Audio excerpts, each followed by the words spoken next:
問你一個問題，而家可以俾你喺哆啦 A 夢啲法寶入邊隨便揀一樣嘢，你會揀咩？時光機。點解咧？你可以去未來啦，然後咧你就會知道下一期嘅六合彩係咩啦，你可以知道股市點樣升啦。而家翻返去細個嘅時候去買股票啦，跟住而家就會發達。等陣先，你勁現實咯。上一集講嗰個，你係話買人壽係同錢有關啦，遺產同錢有關啦。你而家同我講話時光機原因唔係你要彌補啲咩遺憾，係因為你要知道股票咯。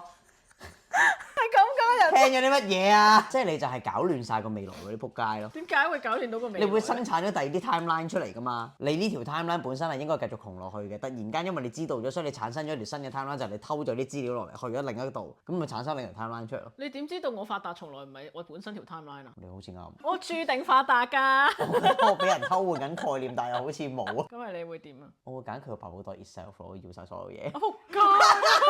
但係百寶袋 itself 本身係只係擺到好多嘢，但係唔代表佢包含入面啲嘢嘅喎。咁我會揀隨心所欲手袋。係點㗎？呢個係咩嚟？你要咩你就伸手佢就會攞到。不管任何空間、任何地方、任何時間。喂，好好啊！呢個道具，係咪好勁啊？係咪好勁啊？呢樣嘢，你會點樣揀咧？下面留言話俾我哋聽。